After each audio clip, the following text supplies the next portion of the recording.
Alright lads, I'm your host, a man is Kebab, and welcome back to another episode of Videogame Versus, where today I've picked probably one of the most controversial lineups I could have thought of. COD 4 versus Halo 3. Also sorry for last week's lack of an upload, I was busy solving issues of geopolitical stability. Where can I build a kebab shop? COD 4 and Halo 3, two of the biggest games of 2007, both huge titles in their respective series, although each for a different reason. COD 4 marked the beginning of the boom of Call of Duty, establishing not only its status as a dominant gaming franchise, but also the incredibly popular multiplayer, which would take the world by storm in later entries. Halo 3 on the other hand, marked the end of the Bungie Halo trilogy, and served as a great finale to finish it off. Now today I'm dropping two sections, controls and design. There's not much to say if I did cover them, and with that said, let's get started with the story. Halo 3 serves as the finale to the Halo trilogy, and yeah, it does a pretty good job at it. Halo 3 picks up approximately 2 weeks after the events of Halo 2, with John 117, better known as the Master Chief, crashing to Earth where he forms up with Sergeant Johnson and the Arbiter. Oh yeah, Cortana's missing too. In hindsight, I probably should have led with that. We fly back to the UNSC base, the Crow's Nest, where the three, alongside Commander Keyes and Admiral Hood, discuss how to stop the Covenant from activating an artifact thought to be the Ark. Newsflash, they fail, and the High Prophet of Truth activates the Ark. At the same time, a Covenant cruiser loaded with Flood crashes, with Chief investigating as he believes Cortana was aboard. She was not. And we re-encountered this little bollocks from the first game, 343 Guilty Spark, who repairs the message which tells us that the Flood hive mind is planning on crashing High Charity, the Covenant space capital thingy which has been overrun with Flood, onto Earth to infect it. The terrible threesome then set off to the True Ark and its cartographer room to find its control room. After deactivating the shield generators, High Charity decides it wants to make an appearance here. The Chief and Arbiter, plus a load of Marines, then attack the Citadel and control room, where the Prophet of Truth is. We see Johnson and Keyes have been captured, and one thing leads to another, Keyes dies. We team up with the Flood to kill Truth, the Flood turns on us, and it's time to run. We then discover Cortana's plan. Activate a partially repaired Halo ring to destroy the Ark and kill the Flood. Chief ventures aboard High Charity to rescue Cortana, who has the activation key. They escape, blowing up High Charity and the Gravemind of the Flood in the process. It's then one final push to activate the Halo ring. 343 Guilty Spark decides to be a bastard again and kills Johnson. It's then one epic car ride through the fire and the flames, and an escape in which the Chief dies. Somehow. And that is Halo 3's plot. On to Modern Warfare. It's 2011, and a Russian ultranationalist by the name of Imram Zakhaev wants to recreate the Soviet Union. Don't we all?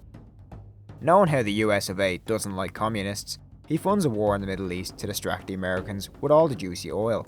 We're then introduced to SAS operative Soap and his new squad starring Price and Gaz. They attack a Russian cargo ship and find a nuke addressed to the kind fellows in the Middle East. They then go on to find a Russian informant, Nikolai, shoot some Russians, and get shot by Russians. Over on the US side, they're still hunting oil and a guy called Al-Assad, who's apparently very good at hide and go seek. But then they find him. Not really, they get killed by a nuke. It's then the SAS guys' turn to find him, and that was easy. We then flash back to Price's first encounter with Zakhaev, a botched attempt to assassinate him in the 1990s. It doesn't go well, and all they do is disarm him. Literally. Back to the present, the SAS and Griggs, an American who didn't die, are hunting Zakhaev's son. It doesn't end up well, and in the end, he loses his head. Again, quite literally. We are then tasked with attacking a base controlled by Zakhaev and holding missiles. And yep, they're missiles alright. We fight inside the base, disarm the nukes, chase down Zakhaev, lose Griggs and Gaz after an explosion incapacitates the squad. However, a helicopter distracts Zakhaev just long enough for Price to slide us on 1911. We take out Zakhaev, and roll credits. Now if you're still here after all that, both games have incredible stories, and although either could take the point here, I'm giving this round to Halo 3. COD 4 is an amazing story, but Halo 3 is something special, serving as a great send-off for the series. Until this piece of... COD 4 gameplay-wise is what you'd expect from a modern shooter, favouring quick reactions and fast-paced gunplay over aim and strategy. This game may be on the simpler side compared to later entries, but it's still a huge step up on its predecessors. It's Call of Duty, meaning it's fun, and it's as simple as that. As the first modern COD game, we now get a first look at more iconic guns like the MP5, M16, and of course, the AK-47, showing us that this ain't no World War II series no more. Levels are simple here. Nothing fancy in terms of design, but that doesn't mean they're not memorable. Running the cargo ship to get the fastest time, operating the AC-130 in Death from Above, and we cannot forget the masterpiece that is All Gillied Up, the best mission in the series' history. COD 4 doesn't have the flashy Michael Bay action of its sequels, but that doesn't stop it from having some of the best and most fun missions in the series. Halo 3 on the other hand is a very traditional Halo game. Looking back on it, I always thought it felt a bit more modern feeling playing it the first time round, but going back to it again proved me wrong. That's not a bad thing, by the way. The gameplay of the original Halo games is incredibly fun, and Bungie obviously weren't going to make drastic changes in the last game of the trilogy. It's just a lot slower in comparison to Modern Warfare. Of course, Halo 3 is a lot more open than the linear Modern Warfare, allowing for more open combat options, and of course vehicles such as the Scorpion and Warthog. In terms of weapons, it's basically all the same. You've got the battle rifles, shotguns, energy swords, nothing new of note here.